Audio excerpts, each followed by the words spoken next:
Now, there's some other types of compound microscopes that are out there, and through manipulation of some of the structures on there, they have been used to operate as what we call phase contrast microscopes, as well as fluorescent microscopes. With phase contrast microscopes, you're simply altering or manipulating the different phases that exist. Using kind of a small disc that's included on the or added to the compound microscope. And so this just adds better contrast to enhance some of the specialized structures of bacterial cells. So maybe some cells have cilia on them or flagella. By manipulating the contrast, you're able to view some of those structures in a little bit more detail.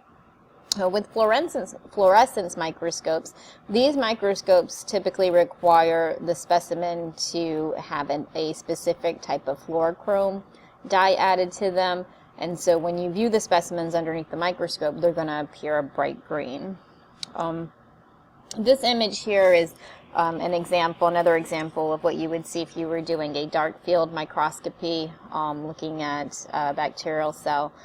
This particular organism right here is called Treponema pallidum, and that's the bacteria that causes syphilis. So if a researcher or clinician ended up taking a sample from a patient that had complications or symptoms associated with syphilis, an easy culture isolate of that specific sample and viewing the sample underneath the dark field microscope would enable the researcher to look at this, to see or observe this particular cell structure, allowing the researcher to identify the causative agent of the infection as Treponema pallidum. So dark field microscopy is very good. If there were, is very useful and helpful, allowing us to really visualize the structure and formation of the cell. And that can be kind of difficult to see when you use a bright field microscope because it is so bright and these organisms are so small. So that's why we have some variation regarding the microscopes that exist out there. With the fluorescent microscopes, here's an image of some these look to be like, these are probably cells taken from, these look like they're kind of neuron cells that are probably collected from a rat or so. I mean, you can do fluorescent microscope staining with any particular type of specimen, really. But what happens here with the fluorescent microscope is that the microscope itself has a UV light source, and that UV light source has to basically hit a specialized dye, which is called a fluorochrome.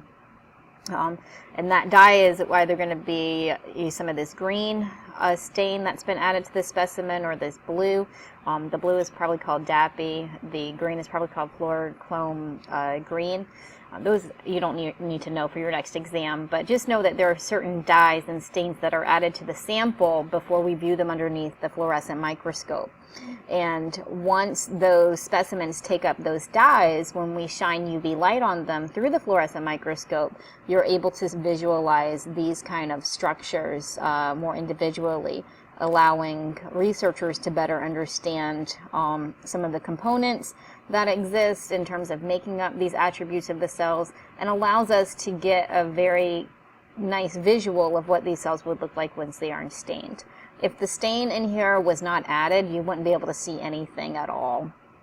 So again, using kind of these manipulation techniques that we know, this helps to enhance our view of certain microscopic elements that we hope to learn more about. Okay.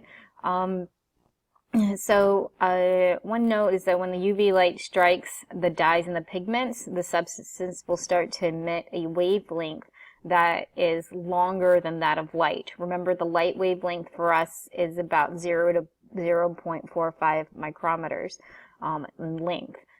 So once we start to lengthen out that wavelight, that will allow these colors to start to appear among the dark background on the microscope slide. And this is how we're able to visualize certain things using fluorescent microscopes. So it's very, very interesting.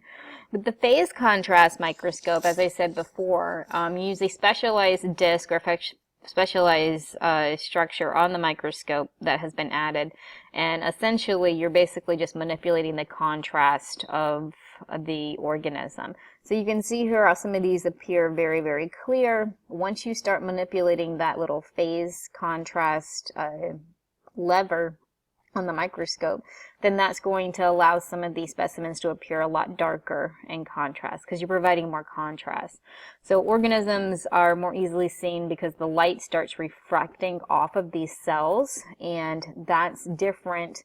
It's different regarding the light that's being refracted off of different attributes that might exist inside of the slide.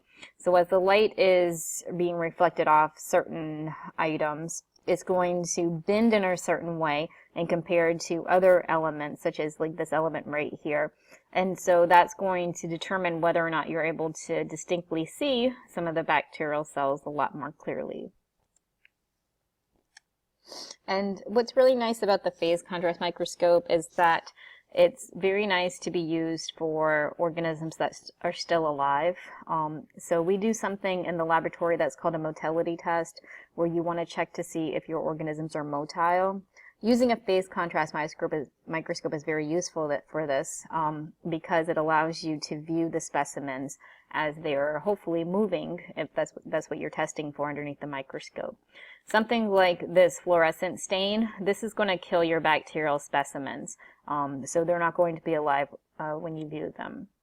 This image right here has also has dyes that are added to it, and so these specimens here are also dead. And this image right here, providing the dark field, there's something that's called a negative stain, where you apply a stain that's called nigrosin to your specimens, so that can also kill your specimens. But with phase contrast, if you're just simply take a standard wet mount where you take a drop of water and you place it on the slide, and then you add your bacterial specimens and mix it in, and you view them under a phase contrast microscope, those microbes will be alive. So you can actually see them living and moving as you're observing them on the microscope, which is really, really neat if you ever get the chance to check that out. Okay, so the next microscope is, I'm sure you've heard of this somewhere in your science academic courses. It's called an electron microscope. And electron microscopes are really great because they allow us to see very, very small things that are much smaller than 1 micrometer. So we can actually use electron microscopes to view viruses so that way we can understand their structure and their complexity. With electron microscopes, you can't view anything that is living, so that's one of the downsides to it, but it also makes it safer for researchers to work with. So when you prepare your specimens to be viewed under the microscope, there's a long process that is going to use chemicals. It might use some different elements that are involved to prepare the specimens, but for the most part, all the specimens that you're viewing under the microscope are going to be dead. And what happens with this particular type of microscope is that a beam of electrons are used to illuminate the specimen that you're interested in observing. And then in order to keep those beams from scattering as they pass through the specimen, the system or the instrument is going to use these magnets to hold those electron beams in place. And so these are very incredible microscopes because they're using a beam of electrons as well as these magnets in order for us to observe the specimen. Now, the electron microscopes are much more efficient in allowing us to visualize more when we look at microbes under them. So they have a much higher resolution or power of resolution compared to the compound light microscopes. And essentially there's two different types to these electron microscopes. We have the transmission electron microscope and we have the scanning electron microscope.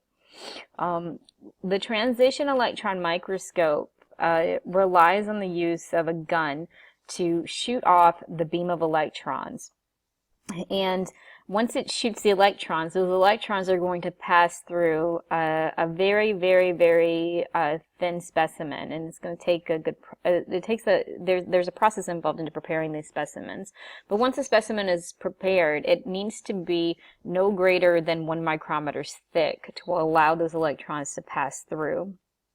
And as the electrons are passing through, remember they are kind of held in place through the use of these magnets that help to focus them through the specimen.